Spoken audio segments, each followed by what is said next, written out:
Hello, my dear friends. How are you doing? Hope you are having an amazing day and not having to deal with drama. Ready for new stories I have for you today? Let's go to the first one. And don't forget to listen to the end of the story, guys, to hear my insights.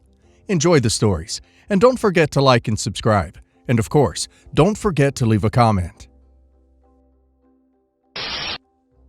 For context, I'm 29, the oldest child of two very proud, very traditional parents. I have a stable job, an apartment in the city, and a relatively quiet life. My family isn't perfect, but we were close. My parents have been married for over 30 years. My dad is a well-respected businessman in our community, and my mom is the kind of person who makes homemade jam and coordinates church fundraisers. Classic picture of suburban respectability. So imagine my confusion when a woman I didn't recognize came into the office asking for my name. She looked nervous, pale, clearly exhausted. She was carrying an infant wrapped in a worn baby blanket. I assumed maybe she was a client's wife or something, until she started crying the second we stepped into the conference room. Her name was Maria. She's 26 and originally from the Philippines. She came here about a year ago for work and ended up meeting my father, who she claims pursued her relentlessly. At first, I didn't believe her. I couldn't. She must be mistaken, confused, delusional. But then she pulled out her phone and showed me hundreds of text messages, photos, selfies of them together, screenshots of money transfers from his bank account, even videos, one of which had my father in what was clearly our old family cabin. I could barely breathe. Maria told me she didn't know he was married at first, and when she found out, he told her he was separated, getting a divorce, and just needed time to sort things out. According to her, they were seeing each other regularly for nearly a year. Then she got pregnant. At first, he was shocked. Then he was supportive. He helped her get an apartment and promised to be there for the baby. She showed me baby items in the photos that were clearly bought with someone else's money. She said he even went to a few doctor appointments. But when the baby was born, he changed. She said he stopped replying to her messages. Payments stopped coming, and then he vanished. She found out through Facebook that my parents had gone on a cruise together. He posted a smiling photo with my mom, captioned, "Rebuilding what matters most."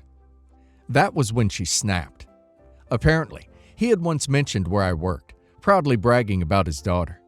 She tracked me down because she literally had no one else. No family here, no job at the moment because her work visa expired when she was on maternity leave. No money because she had used the last of it trying to keep the apartment. And she was being evicted at the end of the week. I was stunned, numb, disgusted, angry, embarrassed, and guilty. I couldn't walk her out and pretend I hadn't seen the baby sleeping in her arms, my half-brother. So I did the only thing I could think to do. I took her home with me. I got a spare crib and some clothes from a friend who has kids. I called an immigration legal clinic to see what resources she could access. I helped her schedule a DNA test, which, unsurprisingly, confirmed the baby is my father's. Then I confronted my parents. Let me tell you, that conversation was one for the books. They didn't deny it. My father actually had the audacity to be angry at me. He said they had dealt with it, and it wasn't my place to stir up trouble.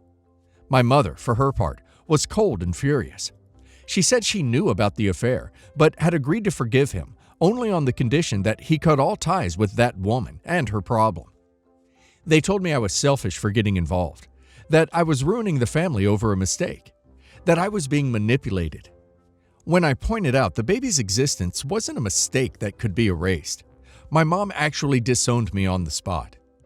She said she couldn't believe I would choose that gold digger and her bastard child over my own parents. My father said I was betraying the family and would regret it. He said Maria only wanted money, that she tricked him, that the texts and photos were taken out of context. He refused to acknowledge the DNA test. Meanwhile, Maria has done nothing but cry, apologize, and thank me every 5 minutes. She insists she never meant to destroy anything. She says she just wants her son to have a name on his birth certificate and to not be homeless. So now I'm stuck in this bizarre, painful purgatory. I've alienated my parents. My siblings are divided.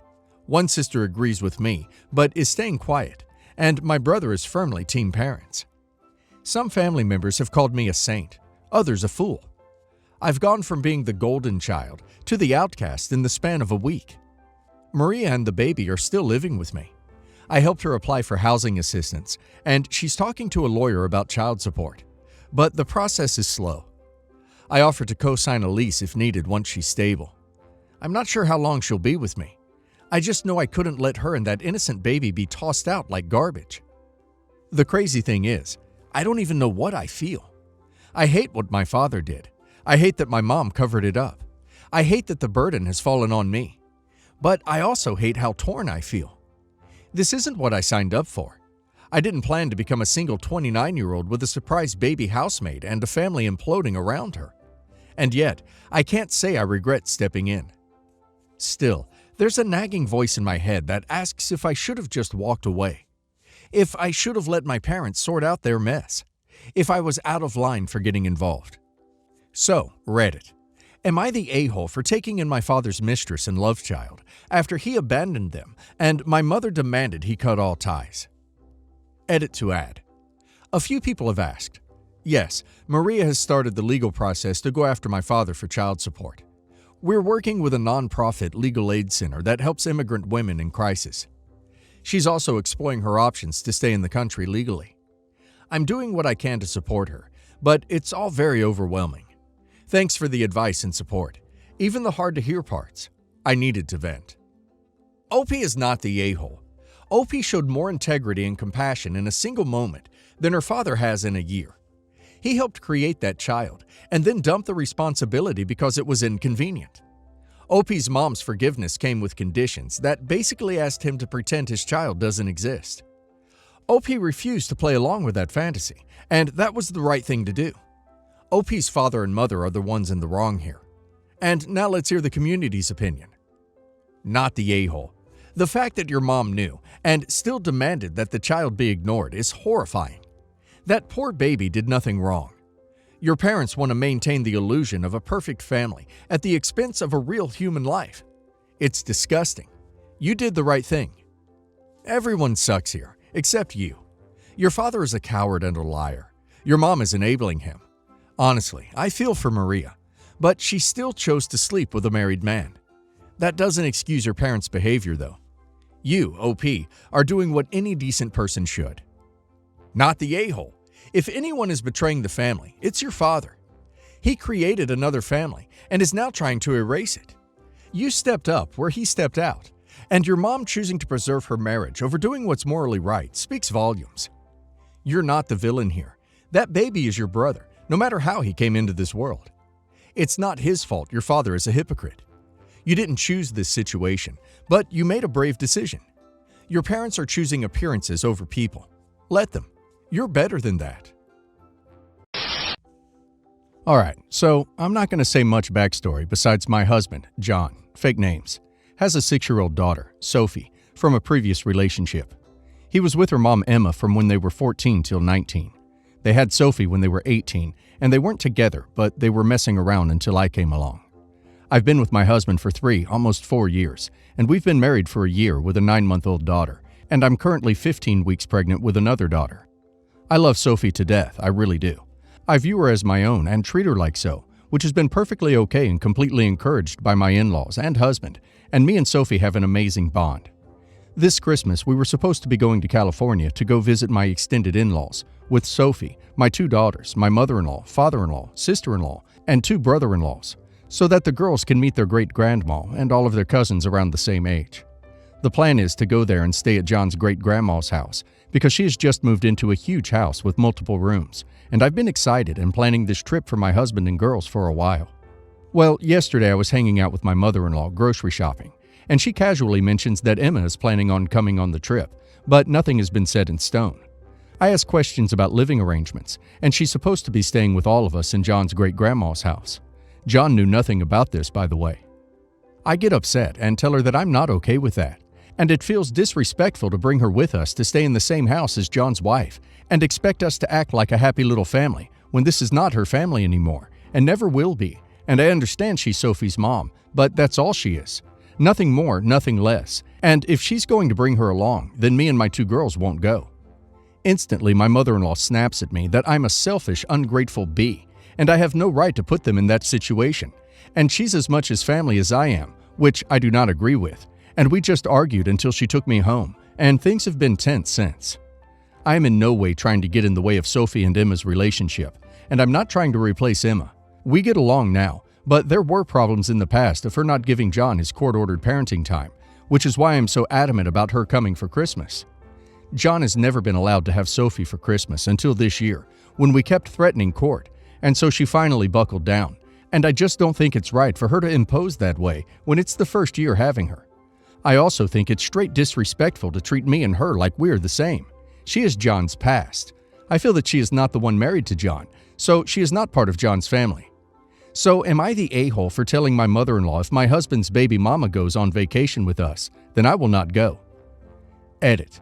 My husband fully agrees with me and says he wouldn't be comfortable with her going either, and he will not go either if his mom is going to let her impose on his first Christmas with his daughter and get in the way of his court-ordered parenting time. Holy crap, not the a-hole. It needed saying and shutting down right then and there. But I'd let John handle it from here on, though. Not the a-hole. I wonder why your mother-in-law is so lenient with a woman who pretty much screwed over her son by denying him his visit. It's always been this way, weirdly. When we were threatening court about parenting time, mother-in-law was calling and harassing us and saying awful things about us not thinking of the kids, and we were taking away her routine, and if things had been this way for so long, why change it and things like that? Not the a-hole, though this is far less about it being disrespectful, and more about how she's disregarding court-ordered family time. It's time she gets to spend with her dad, and considering the bad blood between mom and dad, she shouldn't be there. I know the title might be confusing, and I know this is some Jerry Springer level crap, so bear with me. My mother-in-law was my brother's PhD advisor. Without going into a bunch of unnecessary detail, they ducked around. He got her pregnant, and it was a huge shock to my then fiancé and I.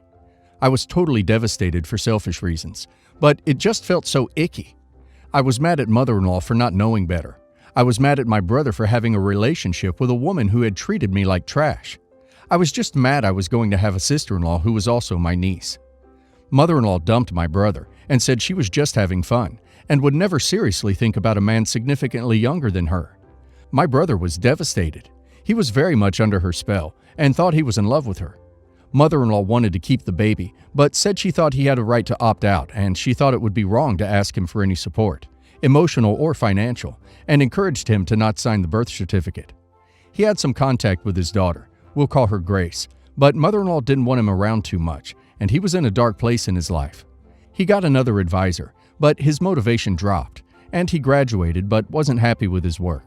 He then began to realize how competitive the market was, and felt like his PhD was useless. I also think he associated the subject too much with her, and was just disillusioned with everything.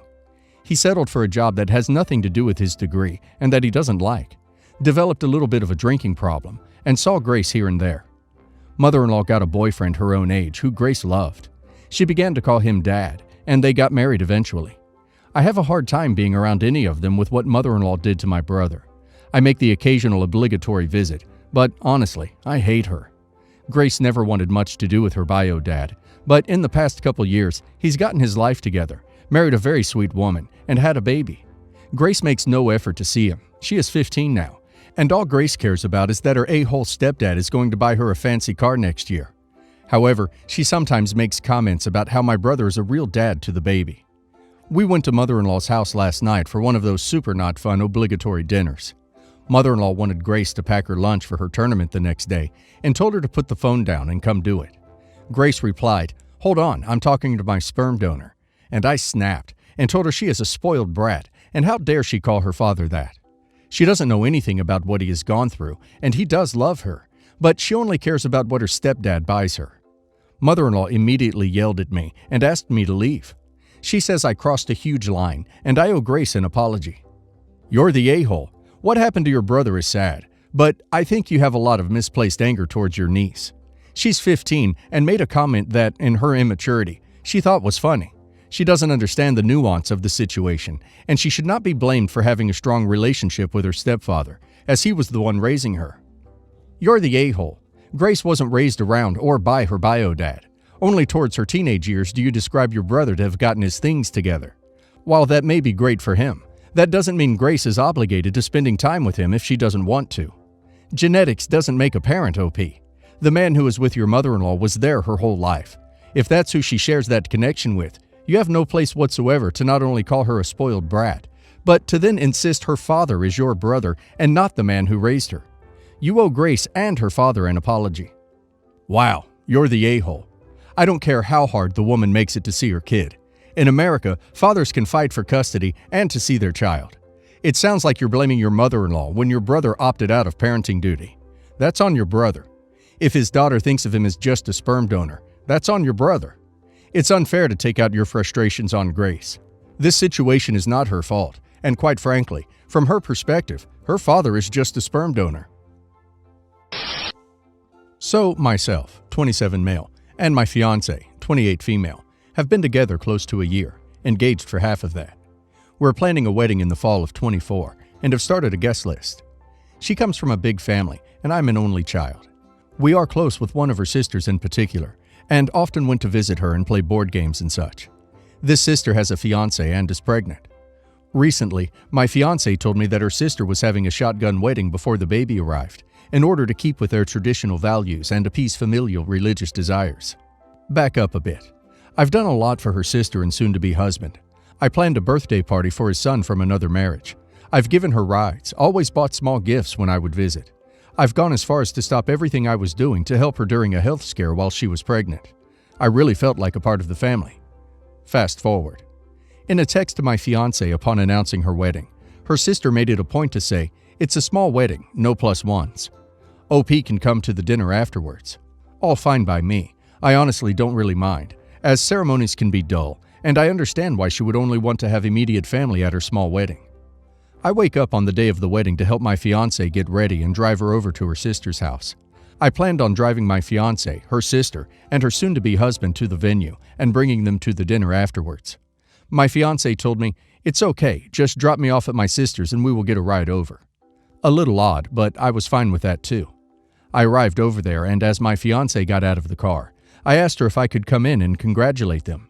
She seemed hesitant and said, okay, let me just text my sister to make sure." I was dressed in plain clothes and was hesitantly invited to come inside. We walked up to the house. Inside was a party of her siblings and their friends and significant others all dressed up. They all looked at me and didn't say much. I saw another one of her sisters, and her new boyfriend was in a suit. Everyone was invited. The no plus ones only applied to me. I immediately left, and in a text told my fiancé they were off the guest list for our wedding. My fiancé is upset at that, because her sister is her close friend.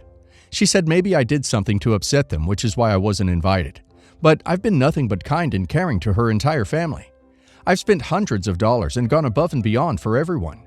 Now we are fighting over this. Am I the a-hole? Seems to me your fiancé knew beforehand about you being the only one not invited. I think you also have a fiancé problem if she can keep this from you as well as not backing you up on inviting her sister. Not the a-hole. Not the a-hole. Your fiancé went along with excluding and manipulating you into believing the no plus one rule.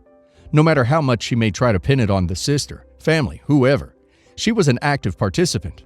A true partner wouldn't have allowed that, or at the absolute bare minimum, would have been honest with you about why you weren't wanted at the event. This behavior is not even a red flag. It's a biohazard sign. You've been together for less than a year, so you still have ample room to make a clean break and find someone who appreciates and includes you. I am concerned your fiancé did not stand up for you. That's a huge red flag. I understand why you feel the way you do, but you may have to cave in order to appease your fiancé. Not the a-hole. My beloved mother-in-law passed away recently. She had a few signature recipes that she always brought to family gatherings. One of them is a very unique dessert. I asked for the recipe for years, and she would never share it. She finally passed the recipes down to me not long before she passed away, and I made all of them to share with friends and family at the repast meal after her funeral. I also made the dessert one other time to bring to a family gathering sister-in-law was hosting. My sister-in-law loves the dessert. She keeps calling it her dessert and demanding I share the recipe with her every time we see each other. I feel like if mother-in-law wanted her to have it, she would have shared it with her, and the fact that she's already claiming the dessert as her own, instead of calling it the name mother-in-law assigned to it, is disrespectful to her memory. Mother-in-law did not specifically mention whether or not she was okay with me sharing said recipes. She did also share the recipes with my stepdaughter, 15, and one other grandchild, 19. Both agree that I should not share the recipes with sister-in-law. My husband thinks I'm being a little petty, and it's not something I should start a family feud over. This is his brother's wife and his mother's recipes, so I do feel his opinion also matters. So am I the a-hole? Edit. I do feel the need to add a little context here. 1. This is not my mother-in-law's daughter. It's her daughter-in-law. 2. I wasn't bringing my stepdaughter and niece into it as support for my argument, but as proof the recipes have already been handed down to the next generation by mother-in-law herself, and I am not the only person who has it. 3. My sister-in-law was not at all close with my mother-in-law because she treated her horribly, which is most likely the reason she didn't give her the recipes. 4. I did get one reply here that was actually constructive, and I may change my mind about sharing the recipe eventually. I do realize it's not my recipe. I feel it does belong to my husband's family. Typically, I'm not a recipe gatekeeper. I have shared my own late mother's recipes far and wide, including with the sister-in-law in question. I just didn't like the way she demanded to have it and claimed it as her own, instead of putting due respect on my late mother-in-law's name. Not the a-hole. You made the argument, if mother-in-law wanted your sister-in-law to have the recipe, she would have given it to her. That alone is reason enough to keep it to yourself. You're the a-hole. Gatekeeping family recipes is petty and childish. Does it make you feel important somehow? I don't get this. People post this topic frequently. I think you're being rude and on some kind of power trip. It's not very nice. Not the a-hole. Sister-in-law is being pushy. Don't reward her aggression. If mother-in-law wanted her to have the recipe, she would have bestowed it on her. She gave it to 3 people and no others, so that's how she wanted it to go down. Your husband is really wrong. He should back you up. And you aren't starting a family feud. Sister-in-law is. It's interesting, though, to see mother-in-law called beloved. That happens very rarely hereabouts. My wife and I just got back from our honeymoon, settled in our first ever house, and decided to invite both of our families to dinner to celebrate. My wife takes a lot of pride in our house and her new wife role, so this was a big deal to her. My mom came with her boyfriend Ted and his teenage daughter Emmy. Now for some context. I think Ted is an a-hole and the kid isn't great either, but I guess gets a pass because no one taught her manners. My mom thinks the sun shines out of Ted's butt and treats Emmy like her do-over child. For dinner we had chicken, potatoes, salad, and squash. Everyone was free to get their own condiments. During dinner, Emmy began whining and complaining we only had the mustard type of honey mustard and not the salad dressing kind, and she only likes the salad dressing. Ted told her to just pick something else, then laughed about how what my mom was doing looked interesting, pouring soy sauce on everything. Then he loudly announced that if you season food while you cook it, you don't have to pour condiments all over it. I looked to my wife and saw her looking like she was about to cry. My mom giggled, so I glared at her. She stopped but didn't say anything. I announced that it was rude as duck to walk into someone else's house and insult their hosting. He tried to laugh it off and be like, well, we are all family now. I was furious and demanded he apologize. He said he was sorry, but then muttered how he doesn't like cold condiments on warm food, but this food needs something. I told him to get the duck out. Emmy was like, oh good, we can go get other food. My mom said nothing to either of them and just asked if I was serious. I said I was, and if she wants to choose him, that is fine, but they need to get out. My mom snapped at me that I have a wife and a new life, and of course she is going to choose him, and called me delusional. They left, and mother-in-law and her husband berated me about how rude I was, and it wasn't that big of a deal. Now my mom is angry and says I was just acting like a spoiled brat because I hate Ted, and pointed out that when mother-in-law first started dating her husband, he said some much worse stuff, and he got a second chance. I told my mom I really do love her and want her in my life, but Ted is banned as he was cruel for no reason and hurt my wife. Edit. It was a roast chicken, but to be honest, had no flavoring as we had sauces available. You admitting your wife served unseasoned chicken makes his comments make more sense. He shouldn't have said it, but you overreacted, and she needs to get thicker skin. If she's going to cook for others, she needs to understand seasoning is part of it if she wants people to like her food. The real a-hole here is the chicken. The actual audacity of that chicken letting itself be served with no seasoning. We are all judging you, chicken.